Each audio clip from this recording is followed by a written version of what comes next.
그 마태복음 17장에 보면은 겨자씨만한 믿음이 있으면 산을 옮긴다고 하셨습니다. 겨자씨가 얼마나 작은지 그 우리가 알고 있는 참깨보다도 더 사이즈가 작다고 합니다. 그렇게 작은 믿음이 있으면 산을 이리로 가라 하면은 저리로 옮겨진다라는 것입니다.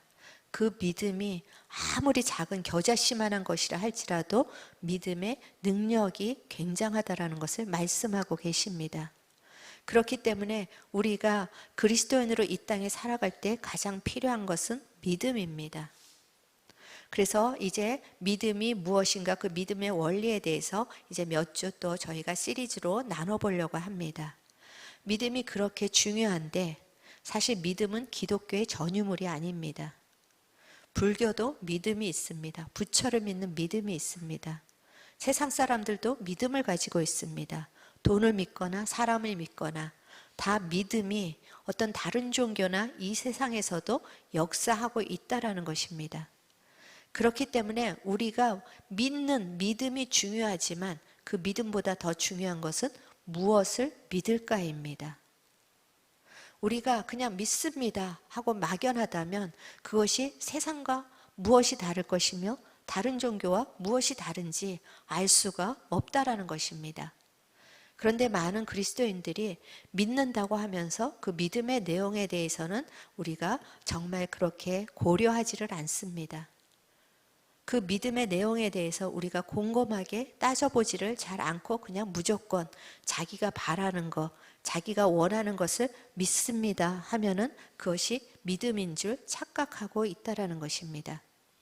그런데 오늘 읽은 히브리서 6절에 보니까 믿음이 없이는 하나님을 기쁘시게 할 수 없나니, 하나님께서는 이 믿음이 있는 자들을 기뻐 받으신다라는 것입니다.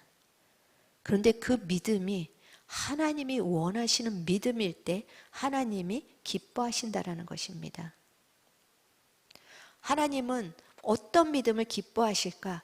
우리가 믿음을 갖기 위해서는 무조건 믿습니다 하면서 그저 우리가 자기 확신을 갖는 것이 아니라 하나님이 과연 기뻐하시는 믿음은 무엇일까를 우리가 고민해야 한다는 것입니다.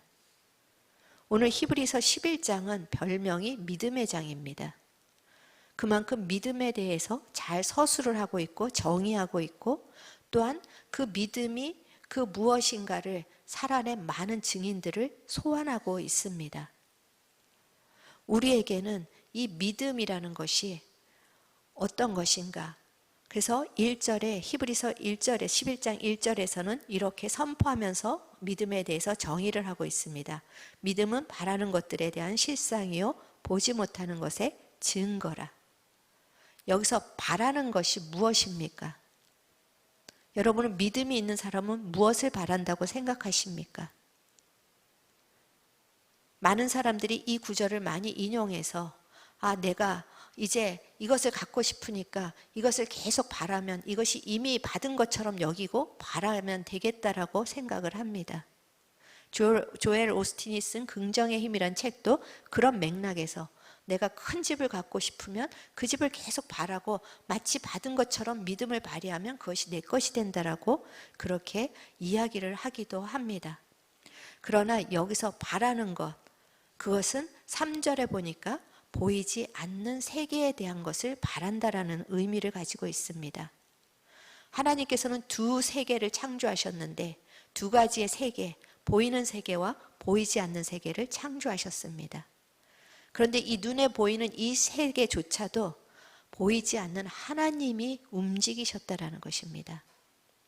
그렇기 때문에 이 신자에게는, 하나님을 믿는 우리 신자에게는 보이는 세상보다는 보이지 않는 그런 세계가 더 중요하다라는 것을 이 히브리서가 강조하고 있고, 그 보이지 않는 세계를 움직이시는 하나님의 존재가 우리가 믿어야 할 대상이라는 것을 이야기하고 있습니다. 그리고 이 보이지 않는 세계, 그리고 보이지 않는 하나님의 존재를 따라서 간 많은 선진들의 이름을 거론하면서 그들이 그것을 믿음으로 살아냈다라고 그것을 이야기하고 있는 것이 히브리서 11장 전체의 내용인 것입니다. 그 많은 선진들이 믿음으로 여기고 그 삶을, 각자에게 주어진 삶을 믿음으로 이기면서 살아낸 그 비결, 그리고 그들이 가지고 있었던 그 믿음, 그것이 보이지 않는 것들에 대한, 정말 바라는 것들에 대한 실상이요, 보이지 않는 것들에 대한 증거였지만, 그것을 또 한마디로 추격하면 그 바라는 것이 무엇인가, 그 보이지 않는 것이 무엇인가를 한마디로 추격한다면 그것이 아마 히브리서 전체 11장을 대표하는 6절의 말씀일 것입니다. 우리 같이 한번 다시 읽어보시겠습니다. 믿음이 없이는 하나님을 기쁘시게 하지 못하나니 하나님께 나아가는 자는 반드시 그가 계신 것과 또한 그가 자기를 찾는 자들에게 상 주시는 이심을 믿어야 할지니라. 아멘. 이것이 우리가 믿어야 되는 믿음의 내용이라는 것입니다. 그리고 아벨에서부터 정말 그 이름을 알지 못하는 그 수많은 사람들이 이 믿음으로 살아냈다라는 것입니다. 그렇다면 하나님이 반드시 살아계신 것, 그리고 그가 그를 찾는 자에게 상 주시는 것, 이것을 우리가 두 가지로 정리해서 한번 나눠보려고 합니다. 첫 번째, 우리가 믿는 믿음의 본질은 하나님의 존재 앞에서 사는 것입니다. 지금 믿음의 증인으로 처음 소환된 사람이 아벨입니다. 그 아벨에 대해서 설명하면서 그는 가인보다 더 나은 제사를 지냈다고 합니다. 그런데 더 나은 제사가 가인의 제사보다 조금 좋았다라는 의미가 아닙니다. 창세기 4장에서 여러분이 잘 알듯이 하나님께서 아벨의 제사는 받으셨는데 가인의 제사는 받지 않으셨습니다. 그렇기 때문에 여기서 아벨의 제사를 받으신 게 가인보다 조금 더 잘 드린 예배가 아니라 가인과는 다른 종류의 예배를 드렸다라는 것입니다. 그래서 사람들은 그 창세기 4장을 보면서 아벨은 피 흘림의 제사를 드렸고 가인은 그 피 흘림이 없었다라고 해석하기도 합니다. 그렇지만 그 피 흘림의 제사에 대해서 이야기한 것은 아벨과 가인이 태어난 후 모세 시대에 이야기하신 것입니다. 그리고 곡식으로도 하나님 앞에 소제가 되어서 제사를 드릴 수 있었습니다. 그렇기 때문에 피 흘림의 제사로 이것을 연결할 것인가? 물론 그런 측면도 있겠지만 여기서 우리가 이 본문에서 그러면은 아벨이 드렸던 제사, 하나님이 기뻐 받으셨던 제사가 무엇인가? 그 키워드가 어쩌면 하나님께 드렸다라는 것에 있을 수 있습니다. 가인도 예배를 드렸지만 그의 마음의 중심은 하나님이 없었을 것입니다. 예배 형식만 있고 아벨은 모든 정성과 마음과 뜻을 다해서 첫 새끼 하나님께 그 모든 소산이 하나님의 것이라는 고백을 드린 것이고 그의 모든 정성과 마음을 드린 것입니다. 왜 그렇게 했습니까? 그는 보이지 않는 하나님을 경홀히 여긴 자가 아니라 보이지 않는 하나님이 살아계신 실존인 것을 믿었기 때문입니다. 가인은 하나님의 살아계심을 알면서도 그 하나님을 마음에 두기 싫어하고 경홀히 여겼습니다. 하나님이 가인에 대해서 말씀하실 때도 네가 그 아벨을 죽이고 네가 왜 이렇게 했냐를 때 내가 너의 아우가 어디에 있느냐고 물어보실 때도 하나님 앞에 그의 태도는 내가 아우를 지키는 자입니까? 그런 태도를 가지고 있었습니다. 그리고 하나님이 죄의 소원을 다스리라고 말씀하실 때도 그는 그냥 사람들이 자기를 벌하지 않게 도와달라고 그렇게 하나님과는 상관없는 것들만을 계속 추구한 것을 볼 수가 있습니다. 우리의 믿음이라는 것은 하나님의 살아계심을 믿는 것이고 하나님의 살아계심을 믿는 것은 그분이 실제라는 것을 보면서 그분 앞에 우리가 경외함으로 사는 것입니다. 여러분은 지금 아벨의 제사를 드리고 있습니까? 가인의 제사를 드리고 있습니까? 우리가 하나님의 이름을 부르고 또 주일날 와서 오늘도 이렇게 예배를 드리는데 여러분은 정말 하나님을 경외하는 마음이 있습니까? 여러분이 죄를 짓는 순간에도 하나님을 의식하고 계십니까? 여러분의 모든 삶의 시간 속에 하나님은 살아계십니까? 이 믿음, 하나님이 살아계심을 믿고 보이지 않는 하나님을 바란 믿음, 그것이 그들에게는 실제였다라는 것입니다. 추상적인 것이 아니라 실제였다라는 것을 1절에서 믿음은 바라는 것들의 실상이라고 이야기를 하고 있는 것입니다. 에녹에게 하나님은 실제였습니다. 그래서 그는 하나님과 매 순간 동행하고 죽음에도 죽음을 경험하지 않고 그저 하나님과 영원한 세계로 들어갔습니다. 모세도 27절에 보니까 보이지 아니하는 자를 보는 것 같이 살았다라고 증언하고 있습니다. 보이지 않는 하나님을 눈에 보이는 자처럼 살았다. 이것이 믿음인 것입니다. 보이지 않는 하나님을 보이는 자같이 살아계신 하나님으로 믿는 것. 우리가 아무리 예배를 드리고 기도를 하고 말씀을 읽고 봉사를 한다 할지라도 정말 하나님이 계신 것처럼 하는지 안 하는지 우리가 이것을 늘 점검해 봐야 합니다. 저는 이 믿음이라는 것은 정말 그냥 기계처럼 믿습니다. 그리고 그 믿음에 따라서 순종합니다. 어떤 행위로 가는 것이 아니라 상호 관계가 믿음이라는 것을 오늘 히브리서는 이야기하고 있습니다. 내 앞에 누군가 살아있는 그 존재가 24시간 나랑 동행하고 있다면 그 사람과 우리는 대화할 것이고 그 사람을 의식할 것이고 그 사람과 더불어 살 텐데 우리가 이 믿음의 본질을 놓치지 않기를 바랍니다. 아벨과 같이 마음과 정성과 뜻을 다해서 하나님을 바라시기를 축원합니다. 우리가 하나님의 임재, 하나님의 오늘도 우리가 찬양하면서 예수님의 보혈로 우리를 적셔서 그 피가 정말 하나님의 지성소로 들어간다. 맞습니다. 그런데 그것이 실제입니까? 이 실제가 안 되면 우리는 날마다 느낌만 받고 갑니다. 어느 날은 좋은 느낌, 뭔가 느껴지고 어느 날은 느껴지지 않고 저도 그것이 날마다 실제가 되기 때문에 이야기하는 것이 아니라 우리가 그래서 하나님의 임재를 바라는 것이 되기를 원합니다. 우리의 가장 추구해야 될 기도 제목 하나님의 임재 그것을 바라는 신앙이 될 때 반드시 그것이 실제가 되는 날이 있을 것이라고 저는 이 시간 예수의 이름으로 선포합니다. 그것이 실제가 될 때 우리의 삶을 달라질 수 있습니다. 그것을 그저 지식으로 알고 또 내가 그냥 느낌으로 뭔가 느끼려고 하는 것이 아니라 그냥 실존이 내 앞에 오면 그 실존 때문에 우리의 모든 것들은 달라질 수가 있습니다. 우리가 그 실존을 경험하지 못하고 교리적으로 지식적으로 자꾸만 그저 알고 추구하기 때문에 우리가 날마다 은혜를 받는다고 하면서 변화되지가 않습니다.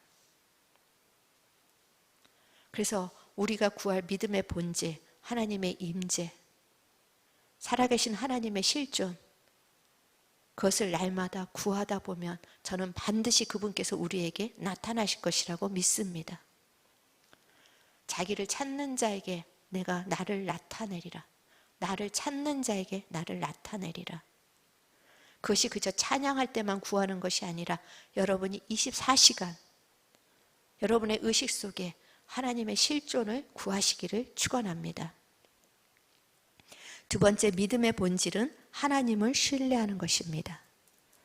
6절에서 정말 믿음이 없이는 하나님을 기쁘시게 하지 못한다고 했는데 우리가 첫 번째 하나님께 나아가는 자는 반드시 그가 계신 것 이것이 믿음의 본질이고 두 번째는 그가 자기를 찾는 자에게 상 주시는 이심을 믿어야 할지니라. 우리가 하나님이 상 주시는 이심을 믿는다. 우리는 이 상조차도 현실적인 어떤 나의 원하는 것이라고 생각을 합니다. 그거는 주실 수도 있고 안 주실 수도 있습니다. 하지만 여기서 상이라는 것은 보응하다. 갚아주신다. 우리가 하나님을 찾고 하나님께 기도하는 것에 대해서 하나님은 반드시 우리를 보호해 주실 것입니다. 그리고 반드시 우리에게 가장 좋은 것으로 주실 것입니다. 그렇기 때문에 믿음이라는 것은 하나님의 선하심을 믿는 것입니다. 내가 하나님을 찾으면 하나님께서 가장 좋은 것으로 나를 보응해 주실 것이다. 여러분, 이 믿음이 있습니까? 하나님, 내가 구하는 거 왜 주시지 않습니까? 우리 여전히 이 곳에, 이 자리에 머무를 때가 너무나도 많이 있습니다. 그래서 하나님은 내가 원하는 것을 주시지 않는다라고 우리가 믿음의 시험에 빠지기도 하고 흔들리기도 하고 하나님께 등을 돌리기도 합니다. 그렇지만 하나님은 자기를 찾는 자에게 보응해 주시고 갚아 주시고 보호해 주시는 가장 선하신 분이심을 우리가 믿어야 합니다. 그리고 그 하나님을 신뢰하면서 모든 것을 맡길 수 있어야 한다라는 것입니다.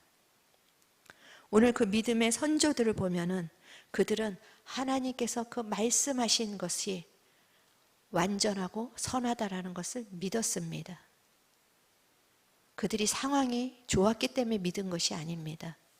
오늘 여기에 나오는 노아는 그 당시에 비라는 개념이 없을 때 하나님이 비가 내려서 홍수가 나서 세상을 심판하겠다는 그 말씀을 그는 믿었습니다. 비라는 개념이 없을 때 이것을 믿는 게 쉬웠을까요? 하나님의 말이 내 상식 밖의 건데 그걸 믿을 수가 없었을 것입니다. 그리고 배를 짓는다라는 것은 너무나도 헌신과 수고와 또 사람들의 조롱을 다 견뎌야 하는데 내가 이해할 수 없는 이 말을 하나 붙잡고 그 시간을 견딘다라는 거, 그건 쉬운 일이 아닙니다. 그런데 그가 왜 그렇게 할 수 있었습니까? 하나님의 말씀을 신뢰했기 때문입니다. 비라는 것을 한 번도 경험해 본 적이 없지만 하나님께서 그것이 있을 것이라고 말씀하셨을 때 그는 그것을 신뢰했습니다. 그리고 어떠한 상황 속에서도 그 말씀을 끝까지 신뢰하면서 그는 하나님의 선하심을 붙잡고 하나님의 말씀을 붙잡고 그 시간을 견딘 것입니다.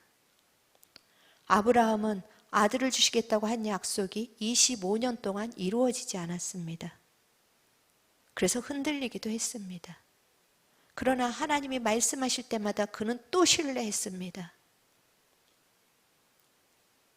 그리고 오늘 히브리서 기자는 그의 믿음을 하나님께서 기뻐하시는 믿음이라고 기록하고 있는 것입니다. 로마서에서 바울은 아브라함의 믿음을 약속에 정말 그 사라의 태가 끊긴 것을 알면서도 약속에 흔들리지 않았다라고 그것을 믿음으로 여기셨다라고 그렇게 아브라함에 대해서 증언을 하고 있습니다. 아브라함은 끝까지 하나님의 말씀을 신뢰했습니다. 중간중간 흔들렸을지라도 그래도 또 하나님의 말씀을 붙잡았습니다. 그리고 그 아들이 하나님의 그 허황된 약속의 말씀이 실체가 되어서 이삭이라는 실체가 드러난 것입니다. 우리가 믿음으로 심는 거의 실체는 반드시 드러날 것입니다. 단지 시차가 있을 뿐입니다. 오늘이 28일, 여기는 28일이지만 미국은 똑같은 시간 우리가 날 속에 있는데 27일입니다. 왜 차이가 납니까? 시차가 있기 때문입니다. 하나님의 응답이 우리에게 오는 것과 우리가 바라는 시간 사이에 시차가 있습니다. 그렇지만 그 시차 속에서 반드시 약속은 이루어지는 것입니다. 우리는 그 영적인 시차를 믿음으로 이겨내는 것입니다. 아브라함이 25년이라는 그 시차를 이겨낸 것처럼 우리는 그 시차를 끝까지 믿음으로 견디는 것입니다. 그럼에도 불구하고 아브라함은 이삭은 실체로 받았지만 하나님이 약속하신 땅은 실체로 받지 못하였습니다. 수많은 자손들은 실체로 받지 못하였습니다.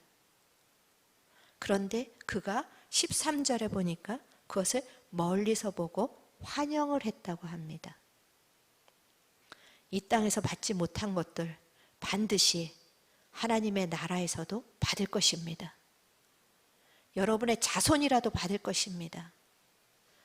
우리가 믿는 믿음이 우리 때에 당장 시차로 인하여서 그것이 내 것으로 주어지지 않을지라도 우리의 자손 때에서는 반드시 이루어지는 역사를 보게 될 것입니다.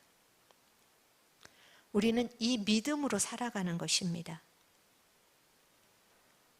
우리는 계속해서 예수님의 승리가 내 승리다, 예수님의 영광이 내 영광이라고 나누었습니다.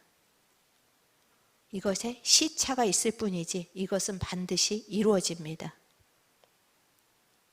믿음은 하나님의 나라의 것들이 이미 우리에게 주어진 것을 우리가 이 땅에서 취하는 것입니다. 믿음으로 취할 때 그것이 실체가 되기도 하고 때로는 하늘에 쌓이기도 한다라는 것입니다.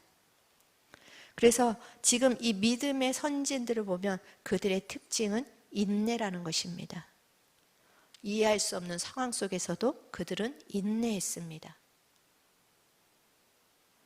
그들은 감옥에 갇혀서도 그 감옥에서 나오지 않았습니다. 오히려 그 속에서 인내했습니다. 그리고 그들에게는 그 믿음의 시간 속에서 그 믿음을 붙잡고 있었기 때문에 오늘 그 38절에 이야기하는 것처럼 세상이 감당할 수 없는 믿음의 사람들로 우뚝 선 것입니다. 우리는 세상의 조롱거리가 아니라 세상이 감당할 수 없는 사람들인 것입니다. 이것을 믿음으로 이루시기를 축원합니다. 믿음은 이 땅에서의 것들을 움직이는 것이 아닙니다. 이 땅의 것들을 부의 축적, 부의 이동, 물론 한 부분이 있을 수 있습니다. 하지만 믿음은 이 땅의 것들을 움직이는 것이 아니라 하늘의 것을 움직이는 것입니다. 하나님이 예배하신 것들을 움직이는 게 믿음인 것입니다. 마태복음 17장 20절 겨자씨 하나일 만한 믿음이 있음을 산을 옮긴다고 하셨습니다. 우리가 인생을 살다 보면 더 이상 앞으로 나갈 수 없는 산과 같은 큰 장애물을 만납니다. 아무리 뚫고 가려고 해도 저편으로 갈 수가 없을 때가 있습니다. 그러나 겨자씨 처음에 이야기한 것처럼 그 작은 믿음만 있어도 우리의 삶 속에 기적이 나타난다는 것입니다. 그 기적, 하늘의 것들을 우리에게 주시는 것입니다. 에베소서 1장 3절 말씀, 하나님께서는 그리스도 안에서 하늘에 속한 모든 신령한 복을 우리에게 주시기를 원하신답니다. 그리스도 안에 계십니까? 사랑하는 성도 여러분, 그리스도 안에 계십니까? 그러면 하늘에 속한 모든 신령한 복을 여러분에게 하나님이 주시기를 원하신다라는 것을 믿으십니까? 그것을 믿음으로 다운로드 하십시오. 베드로후서 1장 3절에서도 동일한 말씀을 합니다. 예수 그리스도를 믿는 자에게는 생명과 경건에 속한 모든 능력을 주실 것이다, 주셨다. 이미 주셨습니다. 이것을 다운로드해서 이 땅 가운데서 살아가는 것이 믿음이라는 것입니다. 이제 히브리서 기자는 그 믿음은 하나님이, 보이지 않는 하나님이 살아계신 것을 정말 삶 속에서 믿으면서 날마다 그분을 가장 좋은 위치, 중요한 위치, 최상의 위치에 두고 그 하나님을 찾는 것, 하나님과 동행하는 것, 그 하나님의 선하심과 완전하심을 예배하는 것, 이것이 믿음이라고 우리에게 증거하고 있습니다. 그리고 지금 당장 눈에 나타나는 것을 보고 사는 것이 아니라 보이지 않는 그 하나님의 그 풍성한 것들을 우리가 믿음으로 보면서 하나님이 자기를 찾는 자에게 가장 좋은 것을 주신다라는 것을 믿음으로 바라보면서 우리가 이 땅에서 사는 것이 믿는 자의 원리라고 이야기를 하고 있습니다. 세상 사람들은 보이는 것만 믿습니다. 보이지 않는 것은 그림자라고 생각합니다. 하지만 우리는 반대입니다. 우리의 눈에 보이는 것, 그림자입니다. 보이지 않는 것이 실체입니다. 우리를 힘들게 하는 염려되는 상황, 그림자입니다. 평강이 우리의 실체입니다. 우리를 무너뜨리려고 하는 많은 소리들, 그것은 그림자입니다. 하나님의 말씀이 실체입니다. 우리는 이 삶을 살아가는 사람으로 부르심을 받았습니다. 그래서 이제 히브리서 기자들은 그 많은 선진들의 예를 들고 그 다음에 12장 1절에 이제 우리에게 그 바통을 이어받아서 그들의 증인들의 많은 증언을 들으면서 이제 믿음의 길을 가라고 우리를 촉구하고 있습니다. 여러분, 이제 이 믿음의 바톤을 이어받기를 원하십니까? 정말 이 믿음으로 사시기로 결단하시길 원하십니까?